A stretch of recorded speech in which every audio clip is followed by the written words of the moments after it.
तो दोस्तों, जैसे एमसीयू की शुरुआती 3 फेज यानी इन्फिनिटी सागा का मेन विलन था थैनोस, वैसे ही इसके अगले 3 फेज यानी मल्टीवर्स सागा का मेन विलन है कैंग द कॉन्करर। और एंटमैन की तीसरी फिल्म से ये विलन अब पूरी तरह हमारे सामने आ चुका है। एमसीयू की इस 31st मूवी में एंटमैन का सामना होता है एक ऐसे आदमी से जिसने समय और ब्रह्मांड को जीत लिया था। अगर आप इस फिल्म को अच्छी तरह समझना चाहते हैं तो ये वीडियो देखते रहिए। आज मैं Ant Man and the Wasp Quantumania movie को शॉर्ट में एक्सप्लेन करूंगा।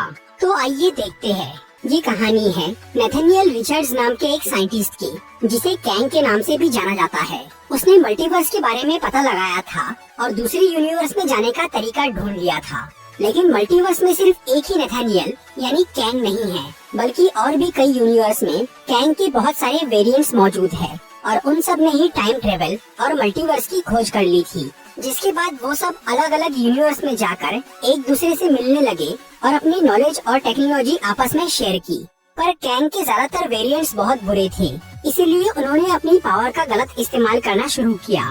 वो लोग हर यूनिवर्स पर कब्जा करने लगे। उन्होंने आपस में बहुत लड़ाइयाँ की और समय के साथ काफी छेड़छाड़ की।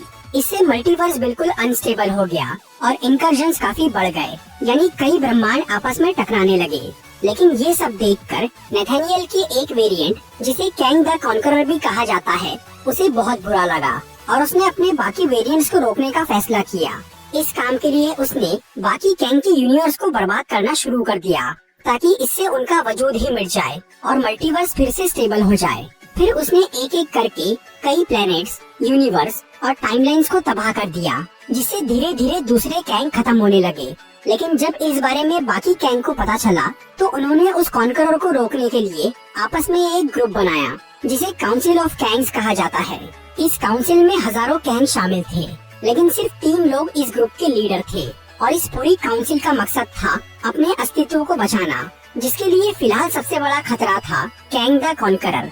इसलिए उन सब ने मिलकर कॉन्करर को रोकने का एक प्लान बनाया। वैसे तो वो सब उसे मारना चाहते थे, पर ऐसा करने से कोई दूसरा कैंग उसकी जगह ले सकता था। इसीलिए काउंसिल के लीडर्स ने उस कैंग को क्वांटम रेल्म में कैद करने का फैसला किया, क्योंकि क्वांटम रेल्म एक ऐसी जगह है जो कि स्पेस और टाइम से परे है। वहाँ पर कुछ भी करने से ब्रह्मांड और समय पर कोई असर नहीं पड़ता। फिर काउंसिल ऑफ कैंग्स ने मिलकर कॉन्करर के मल्टीवर्सल स्पेसशिप को खराब कर दिया और उसे क्वांटम रेल्म में भेज दिया। उस टाइम पर जेनेट वैन डायन भी क्वांटम रेल्म में फंसी हुई थी और उसे वहाँ रहते हुए कुछ साल हो गए थे।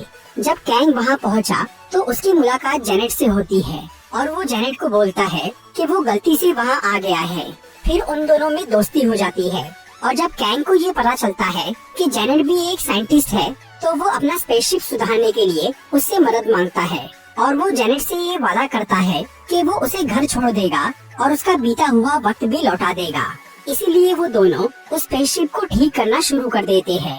पर उस शिप की सबसे बड़ी प्रॉब्लम ये थी कि उसका पावर कोर बहुत डैमेज हो गया था, जिसे ठीक करना बेहद मुश्किल था। लेकिन जेनेट और कैंग काफी समय और मेहनत लगाकर उस पावर कोर को ठीक कर ही देते हैं, जिसे शिप में लगाते ही वो चालू हो जाता है। कैंग का वो स्पेसशिप न्यूरोकाइनेटिक था, मतलब वो उसके दिमाग से जुड़ा हुआ था। इसलिए जब जेनेट उसे छूती है तब उसे कैंग की असलियत पता चल जाती है कि उसने कई ब्रह्मांडों को तबाह किया है, जिसकी वजह से उसे क्वांटम रेल्म में कैद किया गया है। ये सब देखकर जेनेट बहुत डर जाती है और उसे लगता है कि उसने गलत आदमी की मदद कर दी, क्योंकि कैंग वहाँ से निकलने के बाद भी वही सब काम करने वाला था।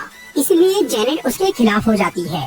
हालांकि कैंग उसे बोलता है कि वो उसकी दुनिया को बख्श देगा और वो खुशी खुशी अपनी बेटी के साथ रह सकेगी।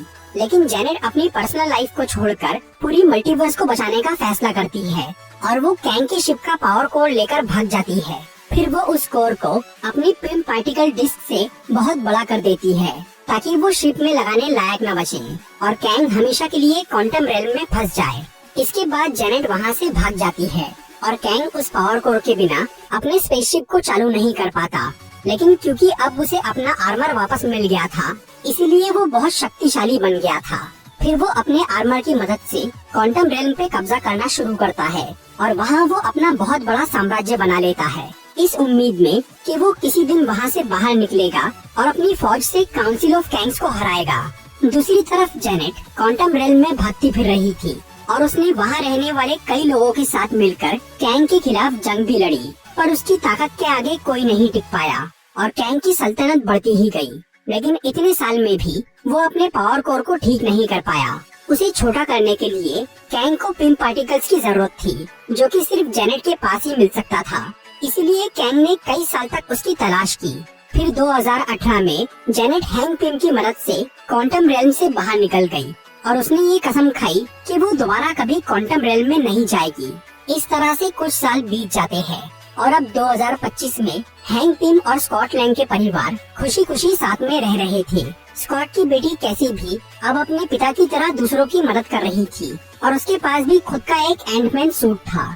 इसके साथ ही वो क्वांटम रेल्म की स्टडी भी कर रही थी और इस काम के लिए उसने हैंक और होप की मदद से एक क्वांटम सैटेलाइट बना लिया था, जिसके बारे में जेनेट को कुछ नहीं पता था।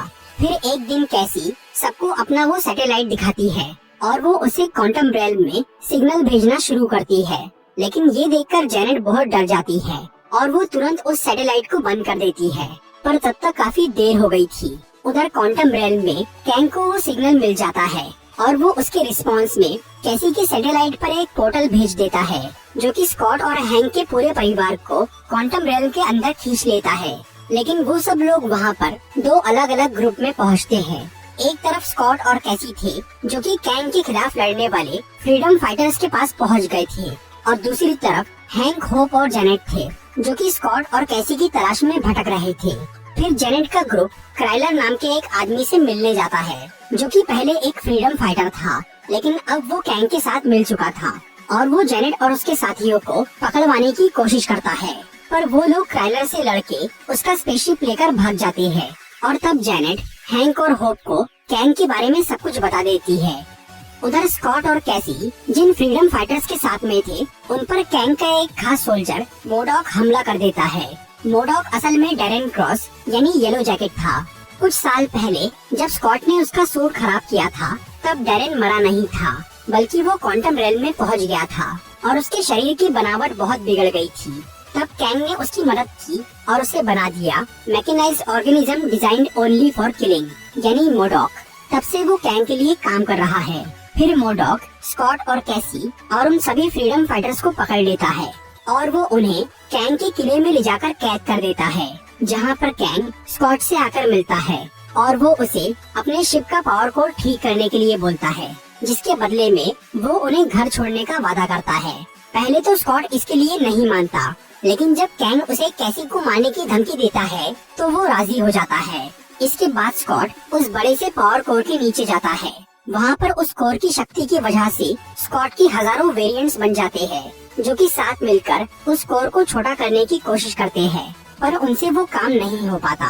तभी हैंक, होप और जेनेट स्कॉट को ढूंढते हुए उस जगह पर पहुँच जाते हैं और फिर होप वहाँ जाकर स्कॉट की मदद करती है और वो दोनों मिलकर अपनी पिम पार्टिकल डिस्क से उस पावर कोर को बिल्कुल पहले जैसा छोटा कर देते हैं। वो लोग उस कोर के बदले में कैसी को छुड़वाने वाले थे, लेकिन कैंग उनसे वो कोर छीन लेता है और वो कैसी को छोड़ने से मना कर देता है। इसलिए स्कॉट और होप कैंग से लड़ना शुरू करते हैं, पर वो उन्हें हरा देता है और फिर वो जेनेट को किडनैप कर लेता है, क्योंकि जेनेट एक जीनियस साइंटिस्ट थी और कैंग का मानना था कि वो उसके काम आ सकती है।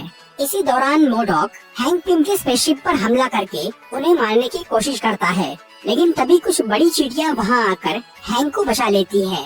जब स्कॉट और बाकी सब लोग क्वांटम रेल्म में गिरे थे, तब हैंक की वो चींटियां भी वहां पहुंच गई थी और वो क्वांटम रेल्म के एक ऐसी फील्ड से गुजरी कि कुछ ही देर में वो चींटियां बहुत ज्यादा विकसित हो गई।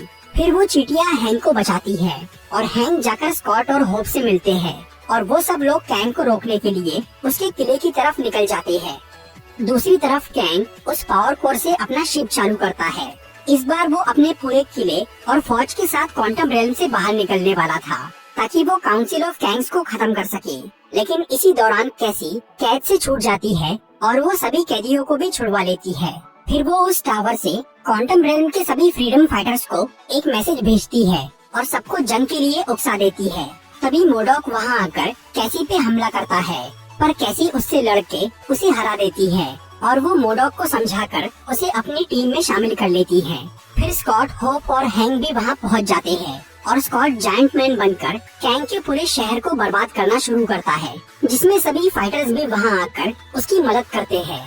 इसी बीच कैंग अपने किले के साथ वहां से भागने की कोशिश करता है, पर स्कॉट उसके किले को तबाह कर देता है, जिससे कैंग बहुत गुस्सा हो जाता है और वो बाहर निकलकर सबको अपनी पावर से मारना चालू करता है। लेकिन तभी हैंक पिम अपनी चींटियों की विशाल सेना के साथ वहां आ जाते हैं और वो कैंग पर हमला कर देते हैं। इसीलिए कैंग एक एनर्जी शील्ड बनाकर खुद को बचाने लगता है, पर तभी मोडॉक वहां आकर कैंग की वो शील्ड तोड़ देता है, जिससे सभी चींटियां कैंग के ऊपर भिड़ जाती है। लेकिन उधर डैरेन यानी मोडॉक बहुत घायल हो जाता है और वो मर जाता है। दूसरी तरफ जेनेट कैंग के कंप्यूटर और पावर कोर की मदद से धरती पर जाने का एक पोर्टल खोल देती है, जिससे हैंक, होप, जेनेट और कैसी बाहर निकल जाते हैं। पर स्कॉट के बाहर जाने से पहले कैंग वहां आ जाता है, जो कि उन चींटियों से बच निकला था, और वो उस पोर्टल से भागने की कोशिश करता है, पर स्कॉट उससे लड़कर उसे रोके रखता है। लेकिन कैंग उस पर बहुत भारी पड़ता है, इसलिए स्कॉट अपने पास की दोनों तरह की पिम पार्टिकल डिस्क से उस पावर कोर पे हमला कर देता है, ताकि वो कोर खराब हो जाए और कैंग कभी बाहर न निकल पाए। ये देखकर कैंग उस पोर्टल की तरफ भागता है, लेकिन तभी होप वापस क्वांटम रेल्म के अंदर आती है और वो कैंग को रोक देती है। फिर स्कॉट और होप दोनों मिलकर कैंग से लड़ते हैं और वो उसे उस अनस्टेबल पावर कोर में धकेल देते हैं, जिससे वो कोर फट जाता है और कैंग मर जाता है। लेकिन इससे वो पोर्टल भी बंद हो जाता है। पर उधर बाहर की दुनिया में कैसी के उस सैटेलाइट में अब काफी सारी इंफॉर्मेशन जमा हो गई थी, जिसकी मदद से कैसी एक नया पोर्टल बनाने में कामयाब हो जाती है और वो स्कॉट और होप को क्वांटम रेल्म से बाहर निकाल लेती है। इसके बाद सब कुछ फिर से नॉर्मल हो जाता है। लेकिन स्कॉट को अब बार बार कैंग की वो बात याद आ रही थी कि अगर वो क्वांटम रेल्म से बाहर नहीं निकल पाया तो बहुत बड़ी अनहोनी हो जाएगी। ये सोचकर स्कॉट काफी परेशान रहने लगता है। मूवी की मिड क्रेडिट सीन में हमें काउंसिल ऑफ कैंग्स के तीनों लीडर नजर आते हैं, जिन्हें ये पता चल गया था कि क्वांटम रेल्म में कैद कैंग द कॉन्करर मर गया है, और वो सब इस बात से काफी घबराए हुए थे, क्योंकि जिस कैंग से उन लोगों को डर लगता था उसका किसी और के हाथों मारे जाना उनके लिए काफी चिंता की बात थी।